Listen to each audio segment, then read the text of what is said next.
Hello and welcome to a Talmud Tutor video. In this video we're going to start doing some examples of Gemara, but in order to do that I wanted to first spend one video doing a Mishna that all the Gemara is going to be working off of. So this Mishna is the first Mishna of the second parak of Bava Metzia. So Bava Metzia, and this is the Gemara that most Talmidim, most yeshivas start with when they begin teaching Gemara. So Bava Metzia, and it's on the second parak, starts on Daf Chaf Aleph Amud Aleph, or 21a. About halfway, about a third of the way down the page. I've cleared out. There's normally more Gemara here, ending of the first parak, but I cleared it out, as well as Tosfos on the side, in order to make more room for our Mishnah. So the parak starts Eilu Metzios Shelo, and the Mishnah goes, I've left Rashi because we're going to look at some Rashis, and it goes until here, the Gemara symbol, which indicates the start of the Gemara. Okay, so let us begin. We have Eilu Metzios Shelo. These are the finds that he gets to keep. These are lost objects, Metzios, things that he finds, Shelo, that are his. They belong to him. He gets to keep them. Okay, ve'elu chayiv lahachers, and these are the ones that he has to announce. Okay.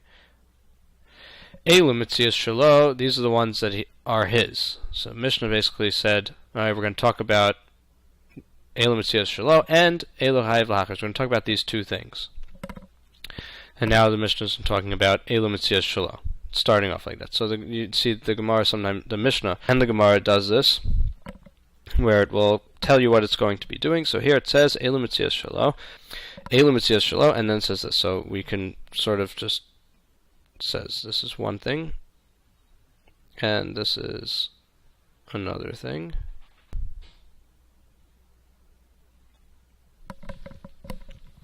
I'm calling over here because this is just an introductory phrase. Now, Eilu Metzios Shelo, these are the finds that belong to him, that he gets to keep. Okay, now the Mishnah is going to go through a whole list of things. Don't worry about it. Get a general idea. You don't have to write down and memorize all of these words, but it's good to learn them at least in the context, and we'll review them as they come up in the Gemara's discussion. Okay, so matzah peirus mifuzarin. So you find fruit that are spread out. Matzah peirus mifuzarin, spread out fruit. Umaos mifuzaros, and money that is spread out. You find money that's spread out. Krichos b'rishos harabim, you find piles of grain in rishos harabim. Ve'yigulei dveila, and cakes of figs. They used to bundle up figs together in like a round cake-like thing, and it's called cakes of figs. I've actually seen them around. You can get them even nowadays, but that was a very common way to package them back then. So gulei dveila, cakes of figs. Kachros shel nachtom, bread of a baker, professional bread. Okay, macharozo shel dagim, and strings of fish. They used to tie all the fish together and have them hanging in a string, and they'd sell them like that, bundled. V'chasichos shel basar, and slices of meat. V'gizei tzemer, and wool of a sheep wool. I don't know where you get wool elsewhere. Halakuchin mi medinos, and that is bought from our Medina, our city, our province. Ve'anitze fishdon, and bundles of flax. Fishdon is flax. Ulashonas shel argamon, and tongues of purple wool. Wool is implied here, but argamon is purple, and lashonos are tongues of. Purple wool was very valuable. They used to bundle them as tongues of wool. Special.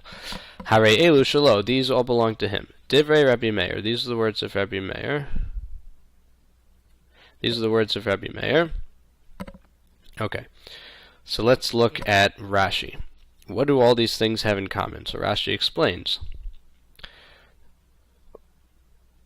Matzah peirus mifuzarin. So you find fruit that is spread out. Nisyashu habalim, the owners nisyashu, they have given up hope. Yush, this is what this chapter is going to be talking about a lot, so we're going to see this a lot in the Gemara. Nisyashu habalim, the Balam have given up hope. Mehen, from them, kida amar be'gemara, like we're going to say in the Gemara. Ve'hefkerhein, they're considered hefker. So lost items that a person gives up hope on are considered hefker. Important to know. Mos mifuzaros, and spread out money. Hoel, since ve'ein lahem siman, since there's no sign on the money. Nicker, that is recognizable. Iyushe miyush, he gives up hope. The owner certainly gives up hope. In the Chumash and Gemara, you'll see also when there's a double wording, it says the same word twice. It's for emphasis that they've certainly given up hope, and not just they might have given up hope. Yushe miyayish, certainly have given up hope. That's why it's repeated. V'havaluhu hefker, and they're considered hefker. Okay, and the most important line in Rashi here, v'zehu tam kulam. And this is the reason, the reason kulam of all of them. All of them, this is the reason. Since there's no recognizable sign on them, the guy gives up, and therefore you can keep them. Right, spread out fruit, apples, spread out all the floor, no proof. Ma'os mufuzar, money has no sign on it. Krichos birshus arabim, piles of grain that are round in Rishus Rabim, no sign. Vigule dvela, and cakes of figs, it's generic packaging. All these, baked bread is like a baguette in France. It's generic. You can't tell which baguette comes from where. It's government regulated. There's a specific way it's packaged. Machruza shaldagim, strings of it. There's no unique sign on it. These are just things. Everybody sells them this way. Everybody makes them this way. There's nothing different about it. Okay, so that's what all of these have in common. And hare Eilu shelo, that's why then they belong to him.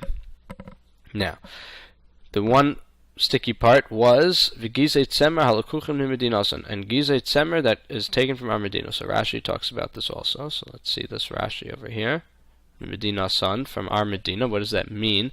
Kimos shehein gezuzos kishar kol gizas hamedina.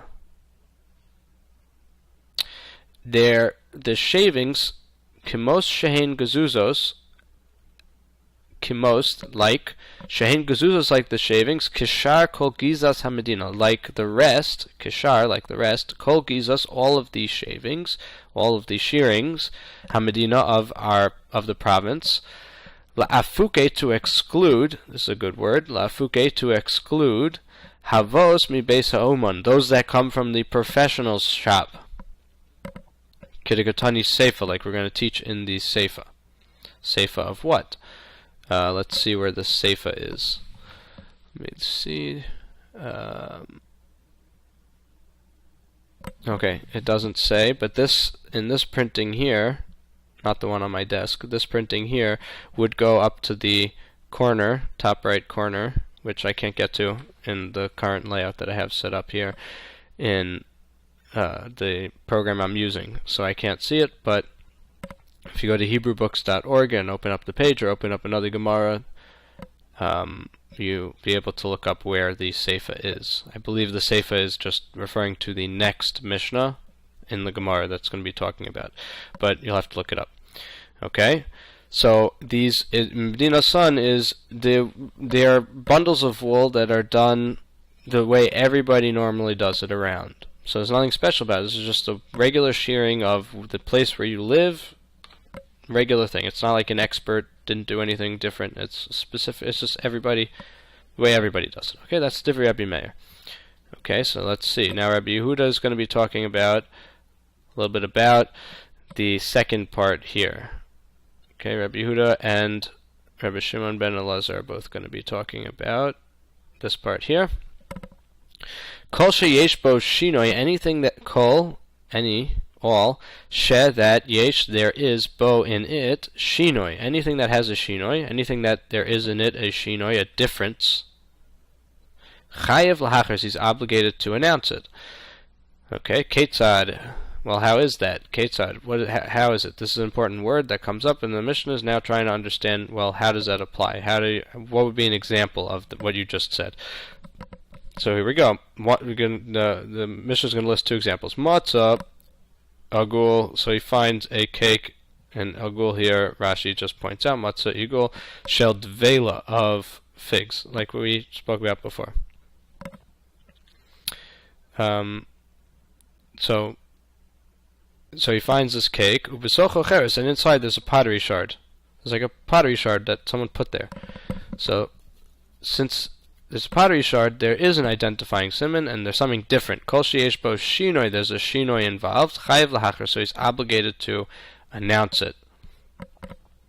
Okay, that's the first case. The second case, Rabbi Yehuda says, kecher, he finds a bread, ubesocho maos, and inside of it is money.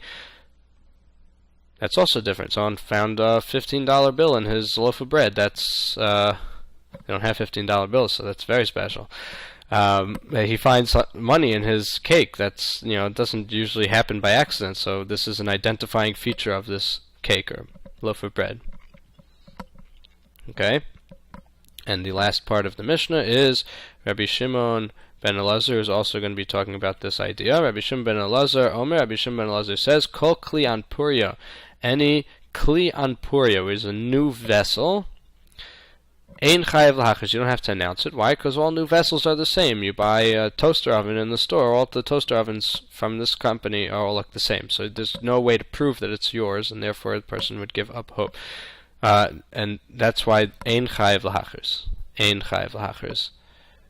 You don't have to announce it because there's no recognizable feature. And Rashi says, and Sampuria is a very strange word, you wouldn't just know it. Even if you knew a lot of words, you wouldn't know Anpuria. This is a very strange word. Rashi says, Anpuria begemara mefarsh. In the Gemara, it's going to explain what Anpuria is. And so we'll see. But Anpuria is referring to a new vessel, and the discussion in the Gemara is I'm talking about, I think, if it's made up of two words and what it means, and we're not going to get into that right now. Anyway, so that is the Mishnah. Important to know. A lot of words in here. You can get to know the names, try and be a little familiar with them so that when they come up later in the Gemara, you'll be more comfortable with them. I'll retranslate them when we get to them, when we get up to discussing them in the Gemara. But the most important thing is to understand the concepts that the Mishnah is introducing with Yush, where a person could give up hope if there's no siman, there's no sign on an object. So this was an introduction to the Mishnah, and in the next video we'll try and begin the Gemara and discuss some of the techniques that we've been looking at in the past couple of videos on the channel. Alright, Hatzlacha Rabba, and keep steiging.